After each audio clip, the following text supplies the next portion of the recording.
You're listening to The Voluntary Life, where you can hear ideas for finding freedom in an unfree world. Visit thevoluntarylife.com to connect with the show and hear all past episodes. Here's your host, Jake. Hi, it's Jake here. Welcome to The Voluntary Life. This is an episode about the pros and cons of home ownership.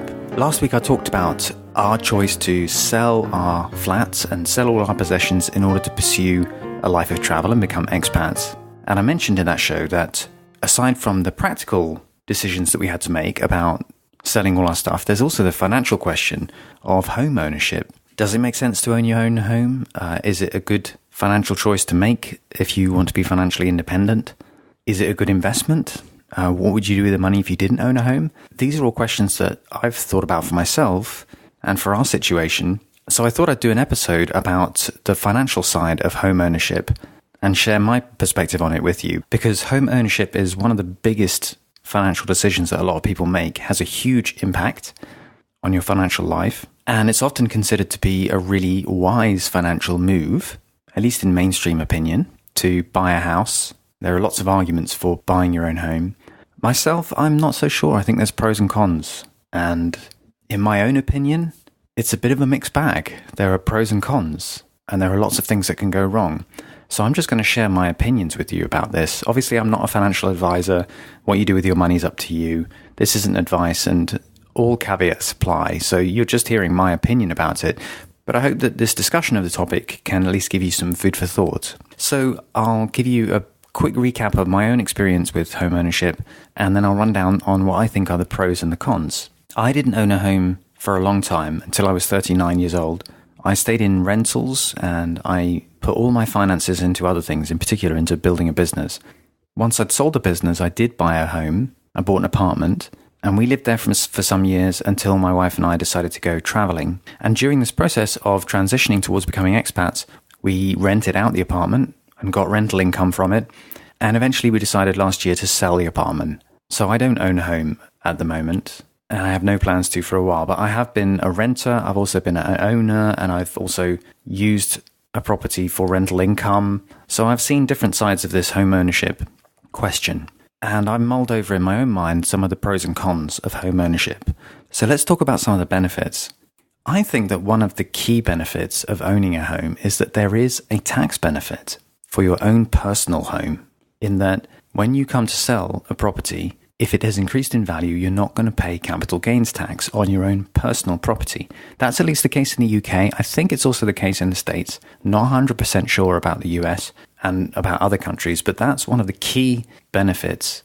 And the reason this is important is that tax is the biggest drain on increasing your wealth. If you want to invest towards financial independence, you need to look at how to minimize your tax. And one of the very well-established principles is to focus on ways of investing that are more tax efficient and not less tax efficient. So, for example, income that you earn every year is not tax efficient because you pay income tax on all of the income that you earn. But unrealized income, that is capital gain on something, if you buy something and it increases in value but you don't sell it, then you're not paying any tax on that until you eventually come to sell it. Now, the great thing about your own personal property from a tax perspective is that you own it and it might increase in value, and even when you eventually sell it, you won't pay any capital gains tax. So home ownership has been heavily privileged within the tax system, and I think that's one of the major benefits of home ownership, is the fact that there are these huge incentives from a tax perspective. Now, within the UK, the interesting thing is that when you go and live abroad, if you still own a home in the UK and you're no longer a resident, you will end up paying capital gains tax when you eventually sell a home. So some of the benefits that I had as a homeowner while in the UK, we won't actually have living abroad. And that was one of the considerations for us. But in terms of finances, this is one of the key benefits, I think.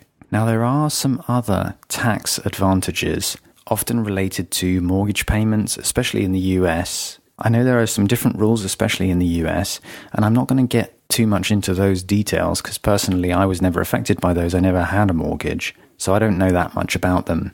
But I see the main tax advantage as being the lack of capital gains tax on your own home. Some people see another benefit of home ownership as it being a way to force you to avoid just wasting your money on consumption. So in other words, some people think that having a mortgage and having that bill that you have to pay off every month is a way to stop yourself from wasting your money on consuming stuff. It's a better way to spend your money.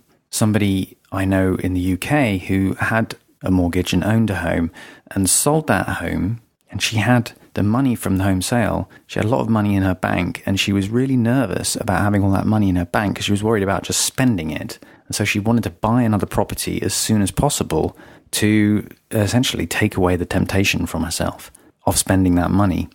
And I certainly think it is true that if you don't have an investment philosophy, if you don't have an idea about what to do with your money and how to invest it, then home ownership kind of becomes the default investment, quote investment, for a lot of people. I say investment, it's not really investment, as we'll come on to in a minute. It's a consumption item. But the point is that if you don't know how to invest, then home ownership becomes something to do with your money apart from just spending it on consumption. And I think that's why a lot of people see home ownership as a responsible use of money, because it stops you from just wasting it, if you like. And I certainly think that you do need to know how to invest, and you need to know what to do with your money if you're not going to put it into owning a home. Now, there are a lot of other benefits to home ownership that are not strictly financial. Once you own your own home, then you can choose what to do with it and so forth. But I'm just sticking to the purely financial side here. So that's some of the benefits of home ownership from a financial perspective, but there are downsides too. And one of the biggest downsides, I think, is that when it comes to investing, Harry Browne talks about home ownership as being like having a grand piano in the middle of your room. Everything else has to be arranged around it. It's such a big financial decision for most people that everything else has got to kind of fit within that one huge decision. And the thing about home ownership is that it's not really an investment. When you buy a home, you're buying something to consume. You consume the value of living in it. It does have these tax advantages, but ultimately, the purpose of buying a home is not an investment vehicle. It's for you to live in it. And it doesn't have a lot of the qualities of other investments. For example, a home is indivisible. You can't just sell off a small part of it. It's also extremely illiquid. In other words, it's very slow to sell. If you want to sell most assets, you can do so these days within minutes. With a home, it takes months and sometimes years to sell. And in the meantime, the market can change and your circumstances can change. So it's very inflexible. There's also huge transaction costs associated with buying and selling homes. In the UK, we have stamp duty tax. There are all the legal costs. There's the mortgage costs and the costs associated with moving and decoration and all that stuff. A home also doesn't generate income unless you rent it out, but for yourself living in it, it's not actually generating income. And most of the time, people don't even really own their own homes. They just own a huge debt, which is a mortgage. So homes are a funny kind of investment. They're not really investments at all. And the strange thing about home ownership is that there's so many incentives from the state to own a home that a lot of the time people own homes purely for the tax and other incentives that are set up around home ownership. For example, I've talked about the lack of capital gains tax. That's a big incentive. Another incentive is that the housing market is so controlled, supply is so limited that there is a lot of artificial gain in real estate values owing to the fact that you can't build new houses very easily at all. If you imagine a car market where there were only a certain number of cars that were allowed to be created for any particular region, and that you had to get one of that limited supply that the government had mandated for that region, then you would have these hugely inflated values for cars because their supply would be so limited, and people would talk about getting on the car ladder. I mean, that's actually what it's like for houses because the supply is so restricted. And there are other strange incentives, like, for example, in countries like the UK, where you have state schooling, then home ownership really becomes the equivalent of a school voucher. People buy homes in areas with good schools in order to get a place for their kids in the school of that area. So the money that you're paying for the home is really a school voucher hidden in the cost of a home because of the way that the schooling system is set up. So the point is that there's all these other perverse incentives that are pushing money into home ownership, which mean that when you evaluate it as an investment, it's a complicated one because it's got a lot of other deliberate incentives pushing people to buy their own homes. So those are some pros and some cons of home ownership. When I'm thinking about these questions of what is a good investment, a source that I often find really helpful is Thomas Stanley's research on what first-generation millionaires in the US do with their money. Thomas Stanley wrote a book called The Millionaire Next Door and a number of other books using research data following millionaires, first-generation millionaires in the US, and looking at what did they spend their money on. And I always find that useful to see, what are the spending habits of people who have made their own fortune compared to people who haven't. And an interesting finding from that study is that the vast majority of first-generation millionaires in the US do own their own homes.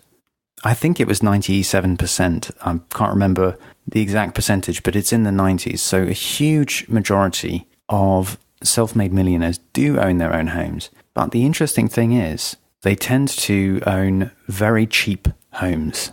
So far fewer first-generation millionaires own homes worth over $1 million than own homes worth less than $300,000, according to Thomas Stanley. Those numbers are a few years old now, so inflation would mean that they'll probably have gone up. But still, I think the key point there is that when you look at what first-generation millionaires do, they tend to buy a very cheap home and stay in it, rather than climb the property ladder and spend a lot of money on what is essentially consumption. And in my opinion, I think that might be the sweet spot of home ownership. Is there are advantages just because of the crazy way that these tax advantages are set up to home ownership, but you only really make use of those advantages if you're buying somewhere really cheap, so that you don't have all your wealth put into essentially what is your consumption of your home. There are times when that doesn't work. I mean, for example, if you want to become an expat, which like us, then, we thought about it a lot and decided that we didn't want to keep the ownership of our home in the UK. And of course, there are alternatives. We could have kept it and just rented it out as a rental property. But owning a home for rental is a business. Then you're looking at how much do you want to get your income from renting out to tenants, and what are the pros and cons of that as a business compared to other ways of making money. And we experienced quite a lot of hassle from renting out to tenants, just in terms of breakages and issues. And there were also admin issues to do with the building that we owned an apartment in that we didn't want to have to deal with anymore. So that was why we made the decision to sell as part of our transition to being expats. So anyway, these are just my opinions. As I said, I hope that's helpful. I'd love to hear your thoughts about home ownership when it comes to personal finance and financial independence. Let me know what you think. That's all for this week. We'll be back next week with another episode. In the meantime, I hope you have a great week. Thank you for listening to The Voluntary Life. If you have feedback about the show, please email jake@thevoluntarylife.com. If you enjoyed this program, please share the podcast with your friends or click the donate button on thevoluntarylife.com.